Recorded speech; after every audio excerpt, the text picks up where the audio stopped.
The whole point of Revelation is encouragement. I mean, we say that every week, but I think this week especially, it's important to remember that. Like, we're in chapter 14 this week. We're going to be looking at verses 1 through 5. But over the last 2 weeks, we looked at this parable that started in chapter 12. And the parable was basically how evil started, how it got to where it is, and then where it was in John's day. And we looked at this parable about how the dragon is the devil, is the Satan, the accuser, and he was an angel, and he led a rebellion against God in heaven, and he convinced a third of the angels to go with him, and there was a war that he lost because he fought against God. That's a 2-year-old fighting against a UFC fighter. I don't understand how that makes sense, but again, I'm a human. I'm not privy to all that information. But regardless, so we see that war happens, and he gets kicked out, and he's been told, hey, your time is up. It is limited. And so he decides to ruin God's creation by attacking it. And he attacks Eve and Adam, and he corrupts, and he brings sin into the world, and creation is broken. And then it goes, and we see through the parable that he tries to attack God's king, the anointed, the Messiah, Jesus. But again, it's not a fair fight. As soon as the dragon is about to devour the child, he just whisked away. There's not a big story. There's not a big epic rescue. He just, okay, he's done. He's safe. Don't worry about it. It's not a big deal. Like, that's the level of this fight. But then we get to the end of it, and he decides, you know what? I'm going to attack the Messiah's brothers and sisters, those who love God, those who keep his commands, and because he knows his time is short, and so he is just trying to cause destruction and misery as much as he can because he knows what his end result will be. And so last week we saw about how the beast and the little beast, they show up and they oppress and they corrupt and they force people to worship them instead of the one God, and really that they're just these puppets. And we studied about how they're really just they're metaphors for empire, specifically the Roman Empire, and the situation that the first century Christians were facing on a daily basis with bowing down to the image of the emperor and the cult of the emperor.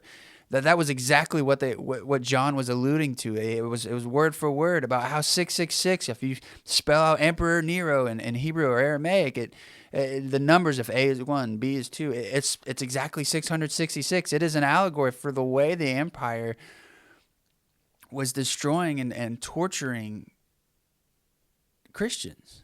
And we saw a verse in there too where they're told basically just be patient, be pure, stand strong. Some are going to die. Those who are destined to die by the sword will die by the sword. But is what it says in verse 10 of chapter 13. Like, those who are going to suffer are going to suffer.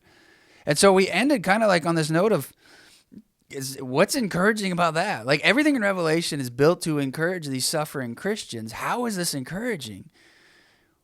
Well, we got to read the end of the parable. And it's actually not a parable when it ends. It goes from being an allegory, things that have a deeper meaning, to this is like he gets a clear picture of the current state of affairs.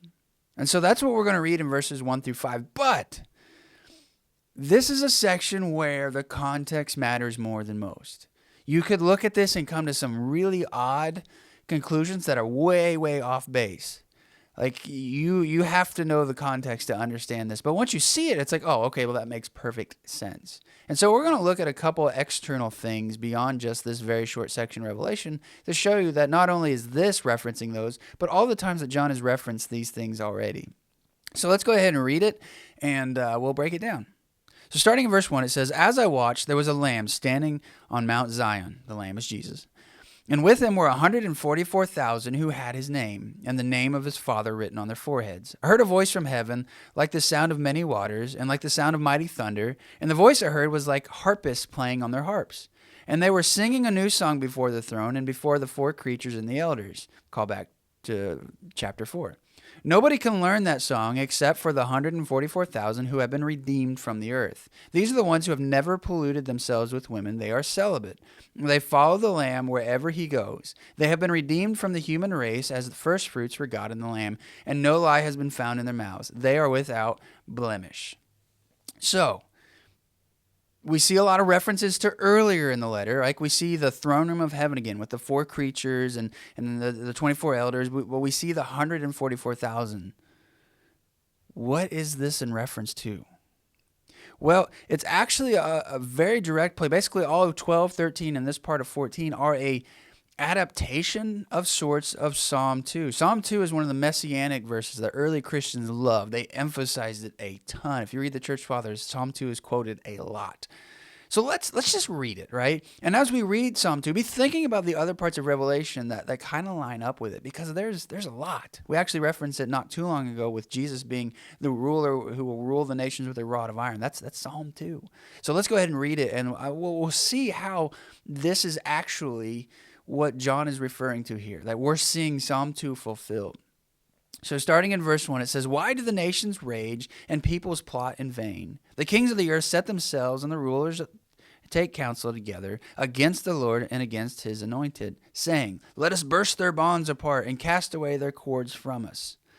So right there, we see the beast, right? We see the nations of the earth, the empires of the earth, trying to get out from under the rule of God. They know that he is king, and yet they're trying to get out from underneath his cords. They're from the bondage he has them in, which it's no bondage at all. It's the bond of love, of family.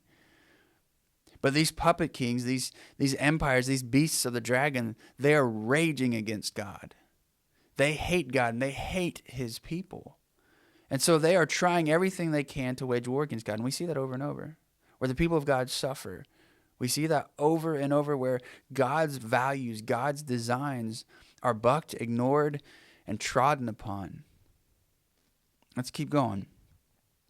"He who sits in the heavens laughs. The Lord holds them in derision." So right there in verse 4, we see that God's not threatened. That's important to remember. We think that this is a war, but really it's a 2-year-old fighting a UFC fighter. God is not threatened by any of this. Verse 5, he says, "Then he will speak to them in his wrath and terrify them in his fury, saying, as for me, I have set my king on Zion, my holy hill. I will tell the decree. The Lord said to me, you are my son. Today I have begotten you. Ask of me, and I will make the nations your heritage, and the ends of the earth your possession. You shall break them with a rod of iron, and dash them in pieces like a potter's vessel. Now therefore, O kings, be wise. Be warned, O rulers of the earth. Serve the Lord with fear, and rejoice with trembling. Kiss the Son, lest you be angry, and you perish in the way, for his wrath is quickly kindled. Blessed are all who take refuge in him." So, Psalm 2. We see that the nations are the beasts in the parable. They're those empires and powers fighting against God, and they rage against it, but they can't touch God. That God laughs at them. That he's not intimidated. He's not concerned about them and their rebellion, whether it's Satan and his angels or the human nations and their followers. They can't touch God, and they can't touch his Messiah. And so God, he says, I'm going to set my king in Zion. Well, what is Zion? Zion was the hill that Jerusalem is built on, or it's still there, but it's been so it's been built on and changed so much that it's hard to recognize that there is a mountain under there. But Zion is where the Temple Mount is. It is the seat of power for the people of God during the times of Israel, and it has continued to be a symbol for the seat of God's power, his holy Zion. And so he places his king there, and his king is Jesus, this Lamb. And the king will destroy all these nations. He'll break them with a rod of iron. He'll smash them like potter's jars, is what it says. And so it's just showing that there is a war between Satan and his puppets and those he has manipulated and lied to, and God. And we see that this is a callback to Revelation chapter 2, verses 26 and 28, where this is a promise to one of those to one of the members of these 7 churches that Jesus sends these letters to. He says, "To anyone who conquers, who keeps my works right through the end, I will give authority over the nations." Psalm 2. "To rule them with a rod of iron, as when clay pots get smashed." It's a direct quote. "That is the authority I myself receive from the Father." Jesus is saying in that promise that you will get to be with me as I rule the nations, fulfilling Psalm 2. And so we see here a precursor to who we come across next. Because who is with Jesus on Zion? He is with his elite soldiers. And you might be like, well, hold on, he didn't say anything about soldiers. The king is in his capital. And this is a time when kings went to war. They didn't just sit back and order others to go to war. That was rare. That was odd. Most famously, we see David do it, and it caused him big problems. Kings went to war, they led. And so the king is in his capital. And if the king is in his capital, who does he have with him? He has his elite soldiers. The Romans had the Praetorian Guard. To become a member of the Praetorian Guard, you had to be very well connected and very decorated.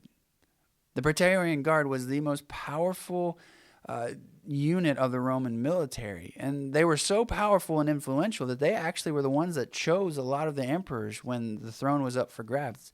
A king has his elite soldiers with him in his capital when he's there. And so we see that Jesus has this 144,000 with him. Now, remember, 144,000 represents God's people, right? It's 12 times 12, or 12,000 times 12,000. It is the 12 tribes of Israel with the 12 disciples, right? So we see here that that God is surrounded by his people. It's not all of them, but the first fruits, right? So this isn't every single Christian ever. This is a current image of what John is seeing in that moment. It's not a future image.